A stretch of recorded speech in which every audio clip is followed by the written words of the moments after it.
time to check in with Dr. Christopher Labos, cardiologist with a degree in epidemiology. You can hear him Sunday mornings at 8:10 on CJAD 800 when he chats with Ken Connors. But he joins us now with something that you're really going to want to take note of. We are talking about COVID boosters. When was the last one that you had? Dr. Labos has an update for us. Good afternoon. Good afternoon. So this is the folks at the NACI. Am I getting that correctly? Is this the National Council on Immunization giving this update? Exactly. So National Advisory Committee on Immunization, NACI, they are the ones that provide the national guidance on what they recommend as a particular policy for COVID boosters. It then becomes up to each individual province to decide how they're going to roll it out and how they're going to pay for it. And that's why you sometimes see variations between province where the government says, oh, we're going to do this for everybody 65 or over.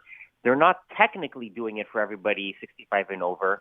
They're just offering it for free for people over the age of 65 and over. And then if you're under 65, you pay for it. It's just an example. We don't know what the provinces are specifically going to do with the specific boosters come the fall, but what NACI does, it gives an overall guidance that the provinces can then use to inform their particular policy when it comes to whatever type of vaccine you want to talk about, whether it's COVID, influenza, or even the routine childhood immunizations like for chickenpox, measles, and all that stuff. So I guess we're going to be hearing from Dr. Luc Boileau at Public Santé Publique any time now. So what is the overall recommendation coming from Ottawa? So the basic recommendation is that, number one, so with regard to what type of vaccine it's going to be a monovalent vaccine. So rather than having multiple strains in there as the previous iterations did, this one is going to be a monovalent vaccine specifically directed against the XBB subvariant, the most common Omicron subvariant that is circulating right now. And so the decision to retire essentially the original lineage, because the bivalent vaccines that people were getting now was the original vaccine with an Omicron, second Omicron component to it. And because the original lineage is no longer circulating, the decision was taken to simply just remove that from the formulation and to give people just a single dose of the Omicron vaccine, essentially. Sort of philosophically in keeping with what we do with influenza every year, trying to match the vaccine to what's actually circulating. And whereas the influenza vaccine is usually 3 and now more often than not 4 different flu viruses together, the COVID vaccine is going to be a single formulation because it's that, XBB is largely what's circulating, and there doesn't appear to be any new variants or lineages on the horizon that might potentially be problematic come the fall. What then is the recommendation on timing? Because for a lot of people, they haven't had a booster in the past couple of months. It was probably last fall. I know for us, it was last November. Yeah, so as long as it doesn't really matter when your last booster shot was. So, people are still counting doses and whatnot. The total number of doses is not relevant in the same sense that, the total number of tetanus shots you've gotten over the course of your lifetime is not relevant. It only matters when the last shot was. So as long as it's been more than 6 months since your last booster, you have almost certainly had a near complete waning of immunity at this point. So that's why the recommendations are really much a broad-based recommendation for anybody that has not had a booster shot in the past 6 months, which is frankly going to be most people come the fall, to get an updated booster shot, especially if you are one of the high-risk groups, meaning people over the age of 65, people who live in long-term care facilities, people who are immunocompromised, pregnant, or people who live in, or people from First Nations or other racialized underserved communities. That is essentially how NACI has mapped those risk factors out.